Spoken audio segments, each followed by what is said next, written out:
I'm sorry to report that our friend Ted Gundy passed on in October at the age of 90. You may remember his story that Ted was a designated sniper in the Battle of the Bulge before being wounded. You may remember Ted wrote to me in 2009 saying he couldn't imagine how today's snipers could be accurate at 1,000 yards, and that we arranged for the Army to host him as an honored guest at Fort Benning so he could find out. The result was an extraordinary special produced for our Impossible Shots series. In honor of Ted Gundy and all the veterans of the greatest generation, we're presenting his story once again. For Ted Gundy and the rest of the greatest generation, as they've been called, this is the way it was. It's been too long ago. I need to bring back old memories. The barracks. I slept about, third or fourth bank from the end bunk. The mess hall. I never did leave anything on my plate in it. Even the latrine. Yeah, bring back old memories. Long time ago. World War II Company Street at the National Infantry Museum at Fort Benning, Georgia, is a painstakingly accurate recreation of the conditions young recruits lived in. For Ted Gundy, who was 19 and fresh out of high school when he joined the Army in 1944, boot camp is his last innocent memory before being shipped across the Atlantic. It wouldn't be long before he'd experience the horrors of war. And we went a little farther and a machine gun shot at us. The machine gun had moved across the road and had us pinned down. And then that's when the artillery barrage come in, and it lit back in the second and third squad right behind us. And I looked down and blood was coming out my leg, and a medic came and gave me a shot, and I asked him where the rest of the boys were at. He said they're all dead. Ted Gundy is 84 now. He's visiting Fort Benning this week as a distinguished guest of the Army he once served. While he's here, he'll inspire the next generation of soldiers. I salute you, boys. Be treated to VIP tours. Going into Belgium and Holland. Be honored in ways that will test his emotions. Congratulations, sir. You don't know how much that means to me. And ultimately, this old sniper will get the chance to try an impossible shot of his own from 1,000 yards, coached by the best sniper team on earth. I can't hardly talk. I'm so excited. Really excited. This is something that I never dreamed in my life that this would ever happen. That was especially true 65 years ago, as he fought for his country and to stay alive. Not long after arriving in Europe, Ted and his squad were thrust into a fierce firefight. History remembers it as the Battle of the Bulge. The Battle of the Bulge was the largest battle the United States Army ever fought. It's the winter of 1944. The German army is beaten up and quickly losing ground. But as the Allies continue their advance toward the German homeland, Adolf Hitler decides to launch a final, desperate offensive. For the most part, it was a complete surprise to frontline Allied units when the Germans finally led into them. That's because Hitler had waited for the winter weather to reach its worst. The Germans knew the Allies had air superiority. They waited for a storm, a snowstorm, to attack because they knew that the Allies wouldn't have air cover. On the ground, the situation might have been even worse. Yeah, it was cold. It was cold. I guess the coldest winter they ever had over there. The Americans are not prepared for winter warfare. They don't have the proper shoes. They don't have the proper overcoats. They don't have the proper blankets. But I thought that night when I laid down to go to sleep that I wouldn't be here the next day. It was that cold, I figured. Hitler's strategy has worked. The Allies are scrambling and suffering heavy losses. At one point, they were in such need of fighters. They got cooks. They got truck drivers. They started handing them weapons, and they said, go fight. Among those arriving on the front lines is a yet-to-be battle-tested Ted Gundy. Well, he was, I think, more worried what we was going to do fighting, you know, because we hadn't been in that combat, and I guess it hadn't entered mind when we was in training that we was going to get shot at, you know. But it doesn't take long for the German offensive to waver. Hitler has gambled on the weather keeping the Allied planes grounded. And then the skies cleared. Suddenly, the Allies are able to use their vast superiority from the air to retake control of the battle. By mid-January, almost 6 weeks after the first shots were fired, the Germans are beaten. Casualties are more than 80,000 per side. It's a great American victory. But sadly, for Ted Gundy and his unit, the glow of glory will soon fade, replaced by a darkness that's still there more than 6 decades later.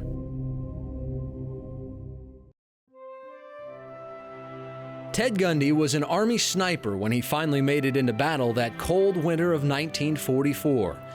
But it wasn't his experience as a marksman that he relied upon when he and his squad quickly came under an artillery barrage. And I wrote my dad, told him, I said, I've dug some dirt, but I've dug this one faster than I ever dug anything else. And it gets, when you get shelling, you get right at the job, you know. When you hear a shell coming in, get on the ground and get as flat as you can get. But 2 weeks after the Battle of the Bulge, while on patrol in Germany, no amount of digging would have helped. I never did hear the next one that hit me. It just felt like someone gave you a big kick in the leg. That was the last time Ted Gundy would see a battlefield. The lower part of his right leg was shredded. Had it not been for his friend Charles Jones, he might not have survived. I knew it was bleeding bad, but I didn't know the artery was cut. And Jones had crawled down next to Sergeant for some reason, I don't know why. And I hollered at him to come and put tourniquet on my leg, and he come up, I forget what we used for tourniquet now. I think maybe a bootlacer out of one of my boots. And tightened it up, and then the medic came and gave me a shot, and I asked him where the rest of the boys were at. He said they're all dead. I just got skin and bone, don't have any muscle in it. Ted Gundy was one of the lucky ones, though he'd lose his right leg just below the knee. Jones would survive the war as well, and the two would remain close friends until Jones's death in 2009. I can't believe how hard that was for me. No.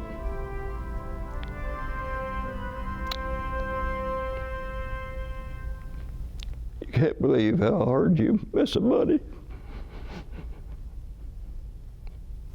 I saw my left leg and it was banged up a little bit, and I looked down and could see my right leg was still attached. It was just kind of slumped over, and I reached down and just felt a big hole where my thigh should be.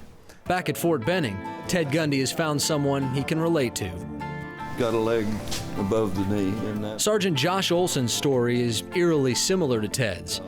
In fact, it seems the only thing they don't have in common is their age. I got hurt in an ambush in the town of Tel Afar. It was in northern Iraq. Sergeant Olson was part of a 4-vehicle patrol.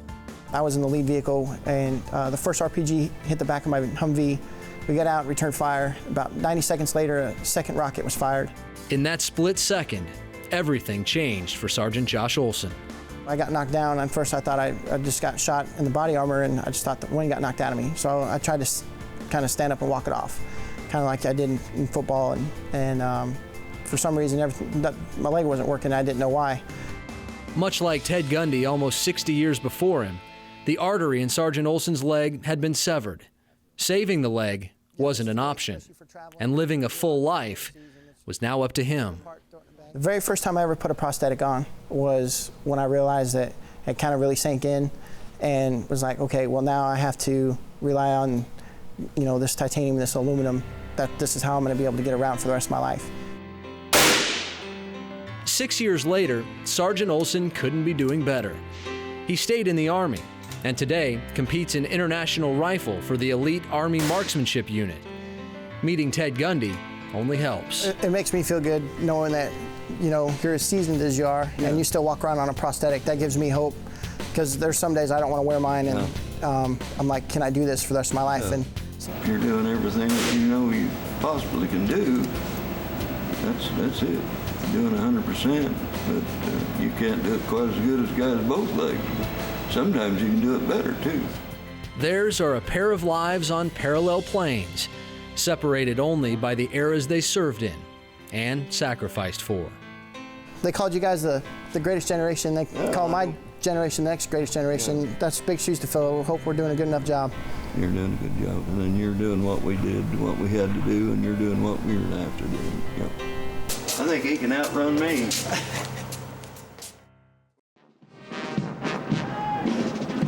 Ted Gundy was once in their boots.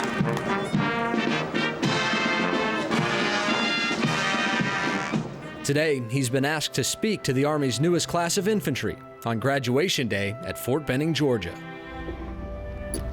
I salute you, boys. I get kind of choked up looking at you young men, and I know you're the leaders of today. You've got to do what we was doing in World War II. Really choked you up. You know, they're going into combat, and some of them won't give them back. 65 years ago, Ted was one of those lucky ones who did come back. This is your emblem, one shot, one kill? Yes, sir, one shot, one kill. In boot camp so many decades ago, Ted Gundy was recognized as his company's top marksman and designated his platoon's sniper. Today, he's at Fort Benning's Army Sniper School. Nothing like this existed during World War II. He was pretty much given a gun, you know, given a general idea of how to zero it and go forth. And I mean, today, a sniper training is very involved. But Ted's still considered very much a part of an elite fraternity. Always. I mean, once you're a sniper, you're a sniper. It's about who you are, how you live, what you believe. I mean, that's what a sniper truly is. You know, it's awful to have to kill somebody, but when someone's killed and trying to kill you, there's no alternative. You either kill somebody or you're going to get killed. You know, it's no fun. But occasionally, snipers do have fun on the job. Every year, Fort Benning hosts the best in the world in the International Sniper Competition. The winners get their names on a trophy that sits just inside the front door at Sniper School. And the two-time champions are about to give Ted Gundy the thrill of a lifetime. Glad to meet you, sir. ROBBY Johnson. Good morning, sir. Sergeant First Class St. John. It's a pleasure. Really excited. This is something that I never dreamed in my life that this would ever happen. Ted's about to try something he's long dreamed of. Attempt a shot at 1,000 yards using equipment that's changed a bit since 1944. The only similar thing between the two guns is they're both bolt actions. That's the only thing that hasn't changed. Everything else is completely different. They were really good shooters back then, because today we have the state-of-art equipment, and really and truly we're making the same shots they were making back then. We'll find out if an old sniper still has what it takes. Next.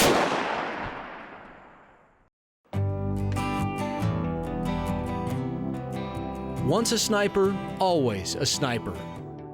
The black hat is the grandest prize an Army marksman can earn, and Ted Gundy is about to see just how much he's revered. So on behalf of the officers, non-commissioned officers, soldiers, and civilians of the United States Army Marksmanship Unit, sir, I'd like to present you this black hat of the U.S. Army Marksmanship Unit. Oh, you don't know. Congratulations, sir. You don't know how much it means to me. We've only presented about 8 black hats to non-members of the Army Marksmanship Unit. The wearer of the black hat is a member of an elite. They're members of the best shooters in the world. You don't know how much you guys, I'll never forget it. Sir, that means the world to us. But now it's time for Ted to show the world he deserves the black hat. The World War II sniper will attempt a shot he'd never dreamed possible, hitting a target with modern equipment at 1,000 yards. He'll be coached by the finest sniper team in the world, two-time international champions AMU Sergeants Robbie Johnson and Jason St. John. He walked up and he came over and he was expressed to us that he was honored to be here with us. And I guess not trying to be insulting to the man, I just thought that was silly, because I mean the honor's definitely all ours. So to meet someone that was actually there and was a sniper back then, and you know, was in the Battle of the Bulge and Bastogne, and man, it's just a great honor for me. Ted will be starting with a shot from 300 yards, and this will truly be a blast from the past. He hasn't seen his Army-issued 1903 Springfield A4 since leaving the service in 1944. That's why Val Forget has flown in. His company, Navy Arms, specializes in making exact replicas of historic guns. So he's made a special trip from Maryland to make yet another surprise presentation to Ted Gundy. And on behalf of Shooting USA, Navy Arms, and a grateful nation, we want to give you an exact replica of your 1903 A4 that you used in the war. God bless you, sir. He's representative of millions of men and women that serve our country every day. You want to let him know how much it means to all of us as Americans for what he sacrificed. So he's got his rifle, he's got his world-class instructors. Now it's up to him to ring a target from 300 yards. Okay, I'm dead on. It's all on you, sir.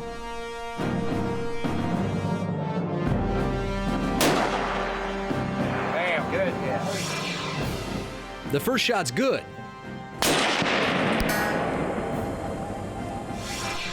But Ted's not satisfied.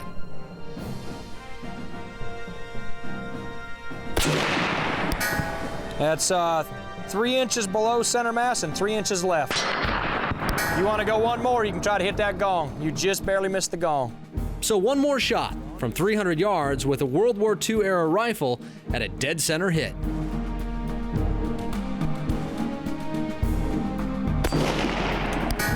Yeah, you got the gong that time, sir. Dead center.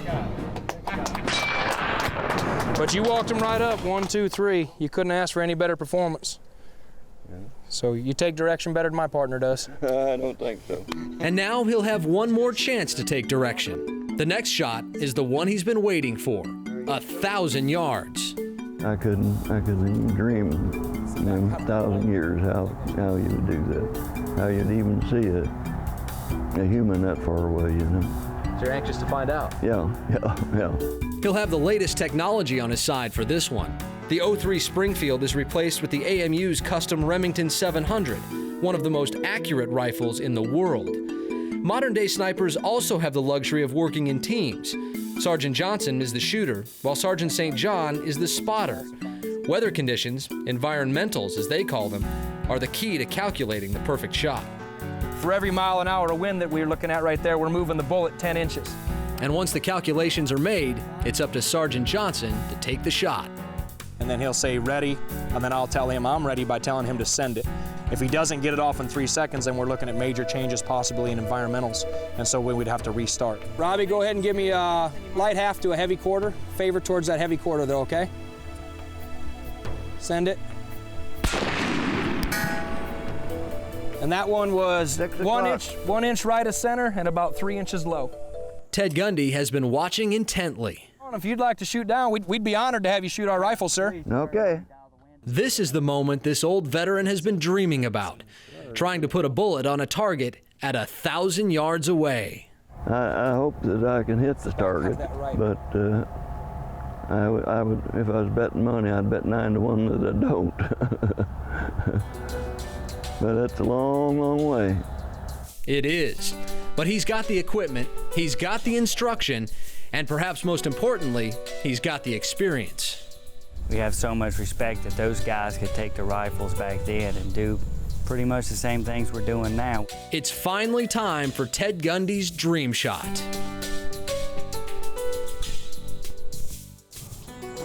Nervous.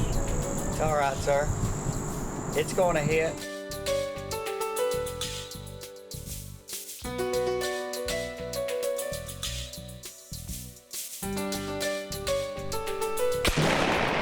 That's it. Oh, yeah. That's it. Good hit. Actually, it was much better than a good hit. Though no one could tell from more than half a mile away, Ted's first attempt is a headshot on the steel target. And I can't explain it, how my heart was pounding and I was breathing heavy, and lucky I even hit it. Lucky. Well, he might have gotten away with saying he was lucky on the first shot, but not the second. You just hit him right in the mouth. Or the third. Should be good. Another one right in the mouth. Huh? Right in the Perfect shot, sir. At 84, Ted Gundy's still got his sniper skills. You got about a 5-inch group here, which is well within or even better than the capabilities of what that gun can do. That's something to be very proud of. You know, I just couldn't believe I could hit anything that far away. Whatever age we are, we get to that point where you're like, I can still do that, you know, and I think he proved today he still can. it's a 5-inch group at 1,000 yards. It's impossible. So it's perfect shooting that brings the perfect end to a perfect week for an American veteran. Ted Gundy, still a soldier, still a sniper, still a hero. This has been one of the one of the nicest things that ever happened in my life.